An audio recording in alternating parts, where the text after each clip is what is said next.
Hello. Let's see. Hello, hello, hello. Look at the camera. All right. Okay, hello everyone and welcome to the Daily Space for Friday, August 24th of 2018. I am your host, Dr. Andres Plazas, sitting in for Dr. Pamela Gay, who's still in Vienna. And well, as always, we're going to bring you a run-up of today's news from space and astronomy. And today we have two stories. I have two stories ready for today. One of them related to cosmology, and the other one talking about the Spitzer. As you may know, Spitzer's anniversary is tomorrow. So let's go to the first story of the day. So this story, this is a story that I found on the archive. So in a way, I'm bending the rules a little bit because we usually try to give you stories that have been peer-reviewed, and some of the stories that we find of the archive, of course, they have been peer-reviewed. But this one is very, very recent. So just to keep that in mind. However, the researchers, they have a good history of they're serious researchers in the field, and they have submitted this to a journal, and eventually, hopefully, this will be accepted after it has been reviewed by peers. But I decided to talk a little bit about it because these are some exciting news that has to do with what is called with one of the problems from the standard model of cosmology, the lambda cold dark matter model, and this is the problem that is referred to as the Cusp core problem. So what is that? Let me first go into some of the plots of the paper. And for those of you who are interested in the actual paper, I'm gonna actually put the reference on the archive and you can check it out. But let's see, I'm gonna go to the chat here. There you go. That's the reference of the paper. And actually, this paper was drawn to my attention by a Twitter thread in which the author actually does this very great job explaining what's going on in his paper, and most of what I'm gonna tell you is based on that Twitter thread. So if you go and follow the main author of the paper, Reed, I think his last name is. Well, anyhow, getting into the news. So we have talked in the past that, well, one of the principal there you go, discoveries in the modern cosmology is that the standard model of particles, that includes baryons, leptons, photons. This model only explains only 5% of the mass energy budget in the universe. So the other 95% consists of what we call dark energy and dark matter. And then if we have together the standard model of particle physics and we put together these other two unknown elements that constitute most of the universe, then we have what we call the standard model of cosmology, which is known as the lambda cold dark matter model. And lambda stands for dark energy. So, well, why is it a standard? So we have 95% of the universe that we don't understand, but we still call this model the standard model of cosmology because, well, it has been validated by experiment over and over again, mainly on the largest scales of the universe scales. I'm talking about the scales larger than 1 million light years or 1 million parsecs, 1 megaparsecs as is known in astronomy. So this is a model that gives an excellent description of the cosmic microwave background, for example, and the growth of a structure on the very largest scales. Well, however, on small scales, for example, in our cosmic backyard, which we know as the local group, there have been some long-standing puzzles, and one of them is what I just mentioned, is called the Cusp core problem. So what does it mean? So this problem refers to a discrepancy between the inferred dark matter density profile of low mass galaxies and the density profiles predicted by cosmological simulations. These are we call cosmological n-body simulations, in which you take a lot of particles, We put them at the beginning of time, and we turn on the laws of physics, and we let that evolve. And if we have a great supercomputer, we end up with the cosmic web. And then the interactions between dark matter are supposed to give us a very well description of the large-scale structure of the universe. And in particular, nearly all of these cosmological embodied simulations from they form what we call the dark matter halos, which have what scientists call Cuspid dark matter distributions. What do they mean by the word Cuspid? That you have more dark matter in the center of these halos than at the outskirts. So this means that, as I said, that the density of the dark matter increases steeply at very small radii, as I just said. Well, what is the problem? Well, then when we go to observations, for example, and then we observe most of the dwarf galaxies, for example, that are in our local neighborhood, these are most of the time the galaxies that are rich in gas, and they have much less dark matter in the inner regions.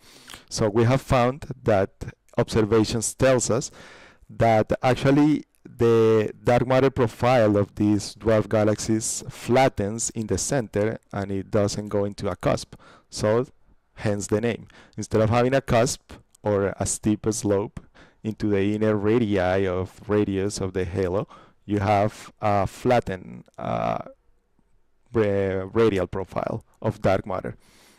So, well, so what this is a problem that have been going on for a while, and people actually have suggested that this is a discrepancy that could be addressed by gravitational interactions between the normal matter, which we call the baryons, the usual matter, and the dark matter, the cold dark matter. So these are gravitational interactions because, of course, by definition, the only way that the baryons and the dark matter could interact with each other is by gravity, by definition of dark matter.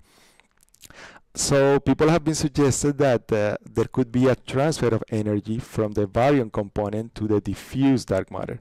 So if sufficient energy can be given in a gravitational way to the dark matter particles in the center of the halo, the dark matter particles then should migrate outwards, and then this would reduce the central density of dark matter, and then we could explain this type of profile. So people have suggested this, and they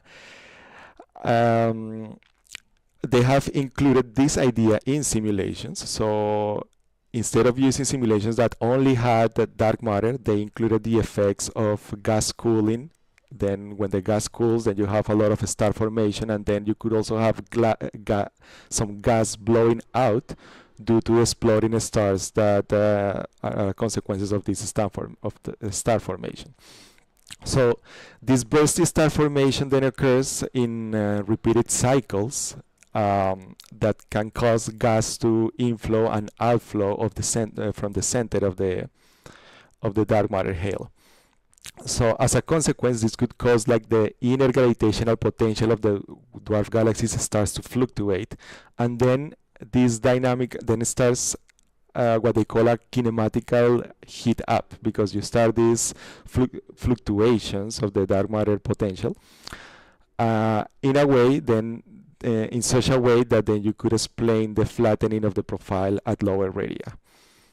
So then people have been working on this idea and simulations for a while, and then they came up with a prediction, which is what we want to have. Now you have your model, you have your theory, and then you want to have a prediction that you could observe.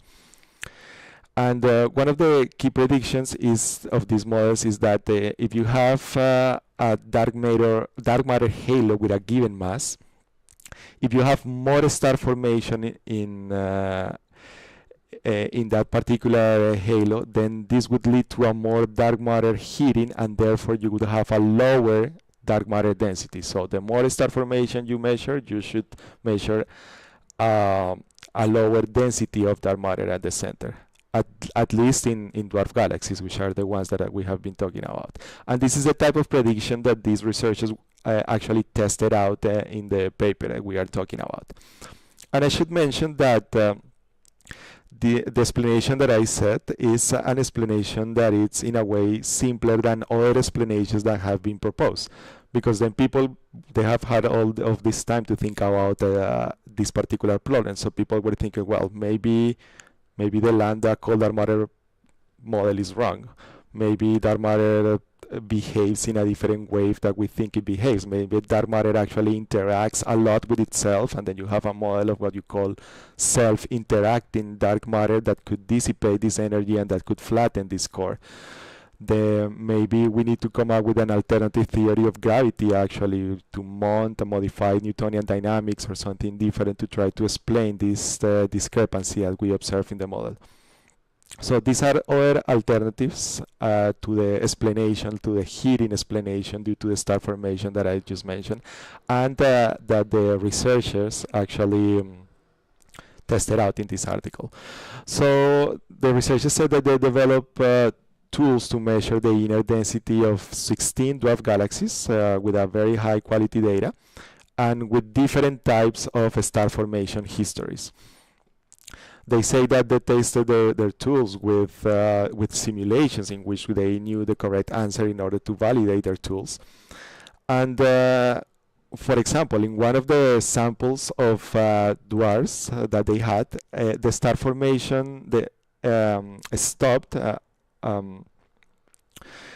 Well, maybe I should say it in a different way. In one of the samples that they have, the star formation in the dwarf stopped forming stars just about 2 billion years after the Big Bang, whereas in others, you find the star formation that are still you find galaxy halos, or I'm sorry, dark matter halos that are still forming stars even today. So yes, if this hypothesis makes sense, then the former should have a substantially denser dark matter profile than the latter. So, and this is the plot that I'm showing right now in your screen. Is one of the many plots of the paper in which basically they compare two of these galaxies. So in the y-axis we have, in the vertical axis we just have the density of dark matter, and in the horizontal axis we just have the distance from the center or from the core. And then you can see more or less a cartoon on the left of what we mean by cusp and core. It's just the slope of that particular profile in the inner radii. And they compare the density profile of the Draco dwarf galaxy, the one on the left, that stopped forming stars 2 billion years after the Big Bang, with the Fornax dwarf galaxy that stopped forming stars just 1 billion years ago, like relatively recent. And then you can notice that you can actually see a more steeper profile in the Draco galaxy as expected. So you see that you see a much denser dark matter profile in the galaxy on the left than on the right. So this is evidence in favor of this dark matter hidden mechanism. And well, in the rest of the paper, then they are trying to make sure that that what we saw in this previous plot is not a fluke, or is maybe we're not fooling ourselves. So in the rest of the paper, they try to analyze the data in different manners. Usually, what you try to do is to plot the data that you have in different ways, in such a way that the effect that you're trying to see maybe is more apparent with a different plot than in another. And then one example of those other plots that they make is the one that I'm showing right now on the screen. And in here, they plot on the vertical axis, they plot the inner dark matter density, and then in the horizontal axis, in the x-axis, they plot the different halo masses. So, and then they tell us that galaxies that have no recent star formation, which is the black region, they lie along actually that gray track.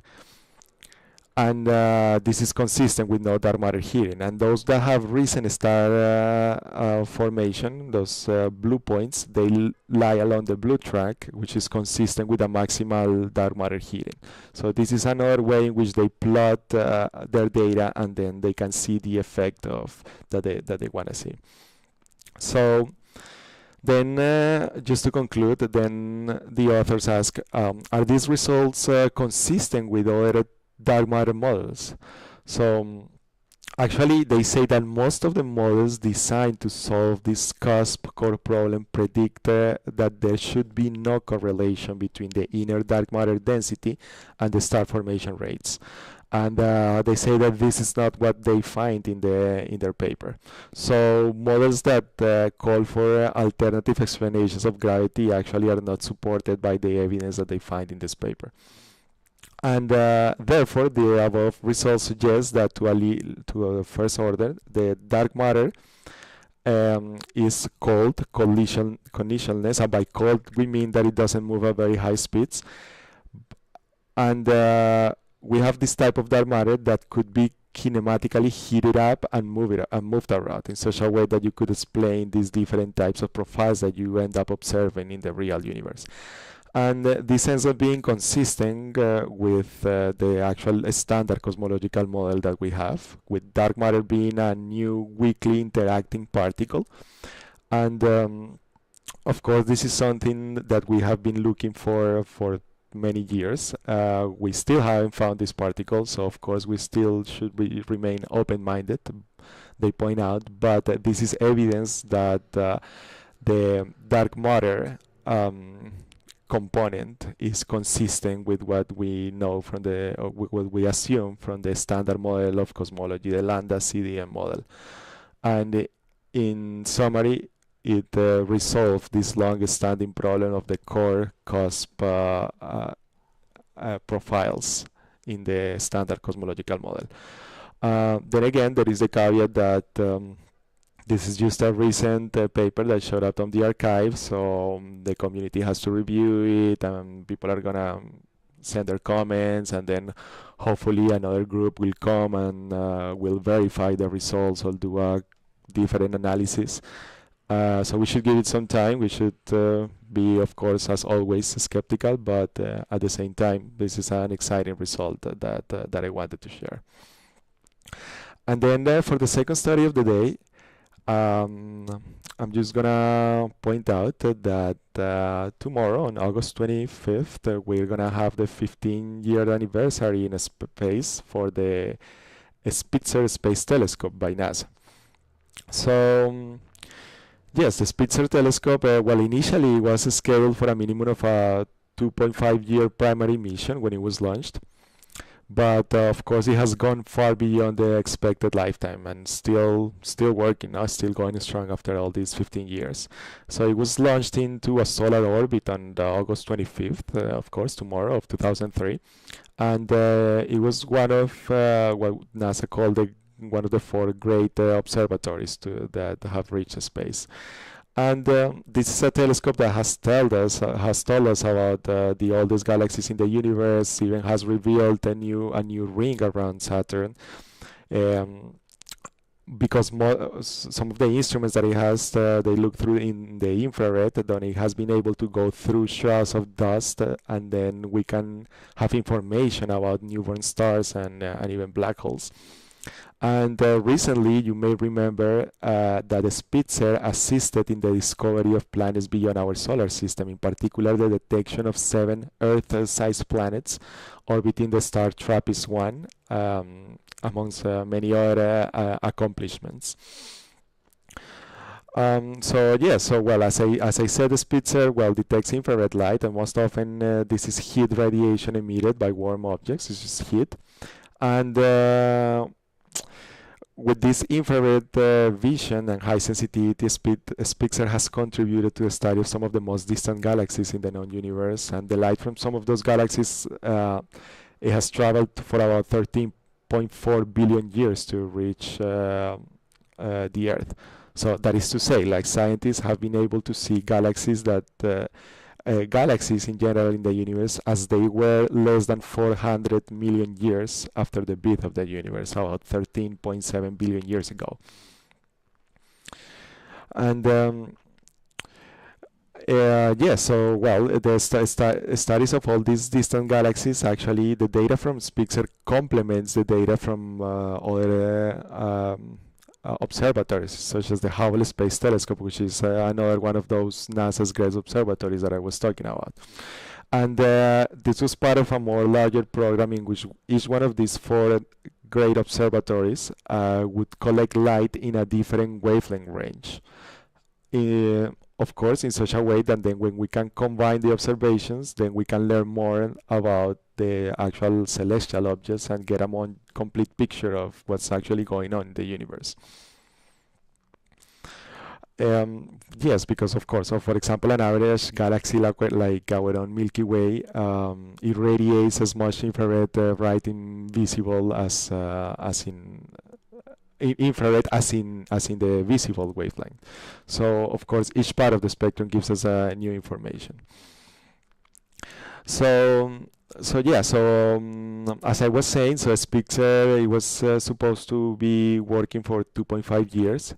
Then the official mission was 2.5 years. Then at about 5 or 6 years after its launch, then actually it had to be warmed up because the cooler actually ran out of the cooler, so it had to be warmed up from about minus 470 Fahrenheit to about 400 Fahrenheit. So this effectively gave a split of the Spitzer missions into what we call the cold phase, that initial phase of 5 years, and what is known as the warm phase, in which now when you run out of the certain coolant and then you need to operate the telescope at a higher temperature, which is still pretty cold. But then some of the instruments that the Spitzer carried did not work anymore at that temperature. But still, some of the detectors of the infrared camera, actually 2 of the 4 detectors, they kept working. And since then, these are the detectors that have been giving us actually even new and more discoveries, such as the one of the planetary system in TRAPPIST-1. This is, of course, has been one of the most significant exoplanet discoveries in history.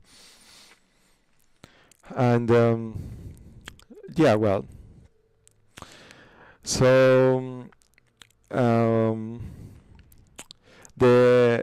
another point that I wanted to mention about is that the Spitzer orbits the sun in what is called an Earth trailing orbit. So that it means that it literally trails behind the Earth as the planet orbits the sun. So it's pretty cool.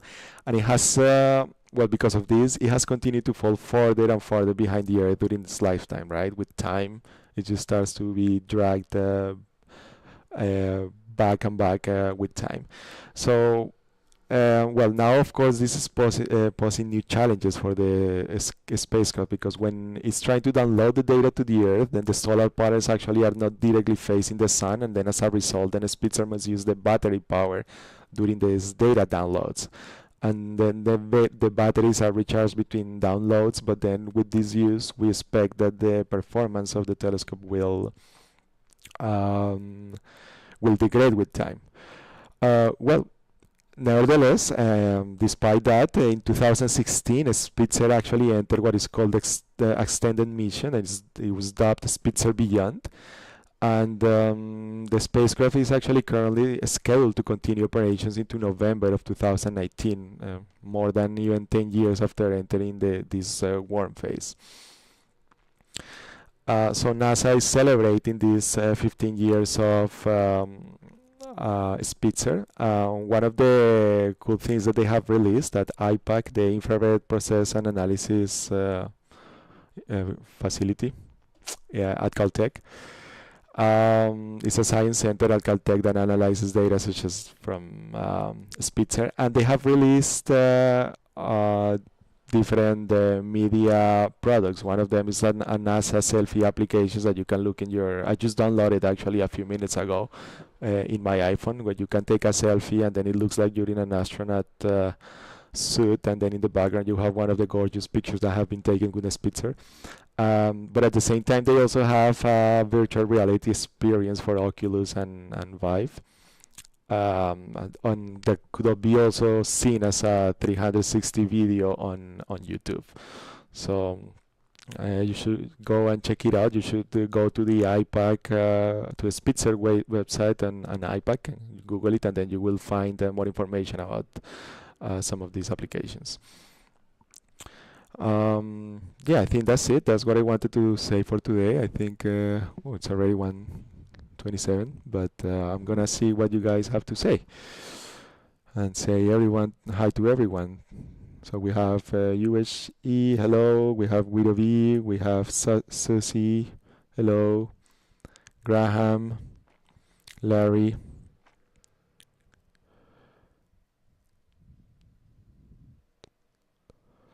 So Larry says, is this busty star formation in a dwarf galaxy similar at all to what happens in a starburst galaxy, or only to a less degree? Is it a singular event? It is something like that, but well, it's not a singular event.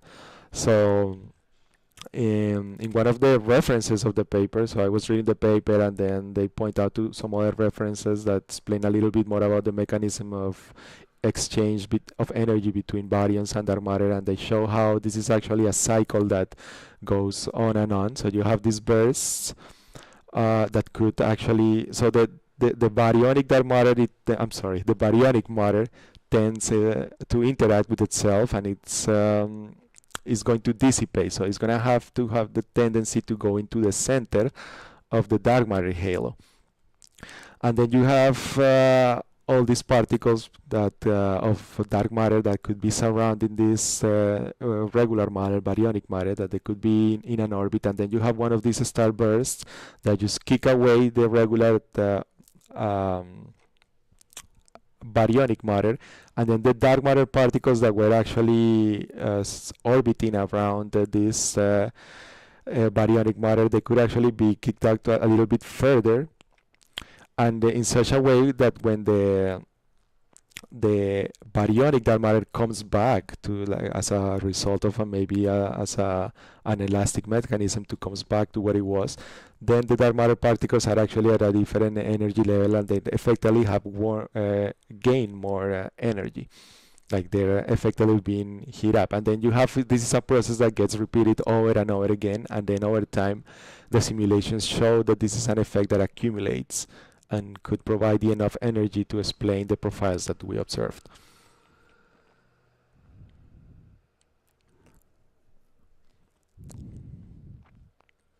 How can it still do infrared astronomy after all this time? Hasn't it warmed up too much? It did warm up, but it didn't warm up too much. It warmed up to minus 400 or so Fahrenheit. So that was still good enough for the infrared instrument to keep working. So there were a couple of other instruments that were working in the first cold phase. I don't remember their name, but then after that, then those two instruments couldn't work anymore, and then the infrared camera had 4 detectors, but then after that, I think only 2 of them kept working, but still, it was good enough. The temperature was low enough to keep these detectors working.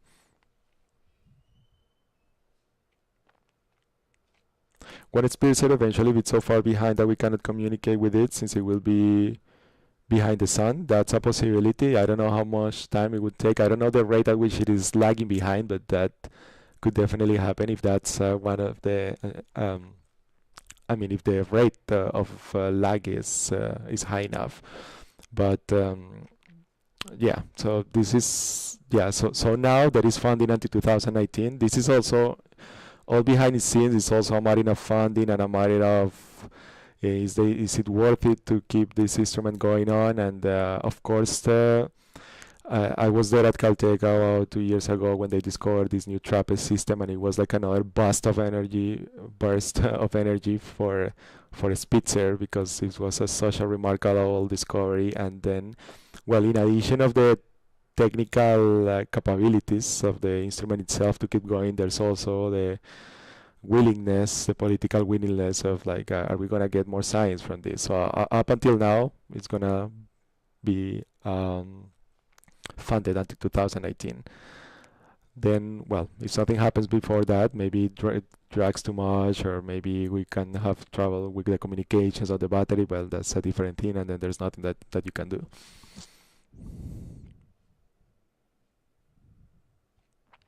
Do you think there is any interaction between dark matter and dark energy? So, as far as I have read, and the literature I have read, the standard model of cosmology doesn't have that type of interaction. There are models, more maybe obscure models, so to speak. There are different models that call for a possibility of interaction between these two components. I haven't read much about this avenue of research, but there are people who are actually exploring this, the mathematical consistency of this, and see if it could produce an observable that we could use to test the theory. But when you read the literature on the standard model of cosmology, then these are two components of the universe that act on very different scales. Dark matter tends to clump and help form the large scale structure of the universe, whereas dark energy acts on a very large scales, the largest scales, and it tries to prevent the formation of a structure in the universe, and it doesn't clump like dark matter as far as we know. So in such a way, because that's why they call it dark energy, because it's like it could be linked to the energy of the vacuum of space itself, but it doesn't clump or cluster in a way as the dark matter does. But then again, we don't know anything about these things. I mean, we have ideas, but it could, yeah, it could be something like that, that they could interact between each other. There could be something that we haven't yet figured out, and that's why we're still trying to do research and take observations to figure it out. Okay, anyone, do you have any more questions, any more comments? If not, then maybe we can call it for today and come back next week. I believe Dr. Gay will come back next week. Otherwise, it will be me. But as always, thank you so much for watching. And well, this has been the Daily Space. As you know, it's a production of CosmoQuest, created by the Astronomical Society of the Pacific. And if you like this show, please give us a follow. And if you want to sustain our efforts, please consider subscribing. And the Daily Space will be back next week and every day of the week. For the moment, we're doing it 1 hour later than usual, so it would be 2 p.m. Eastern, 11 a.m. Pacific, and 7 p.m. London. But stay tuned, and maybe let's try to confirm it. Those are the times. So I'm not sure if actually Pamela will actually come back and do it at the same time or not, because she's still in Vienna. But yes, well, we'll see you next week. Either way, thank you. Bye bye. Have a great weekend, everyone.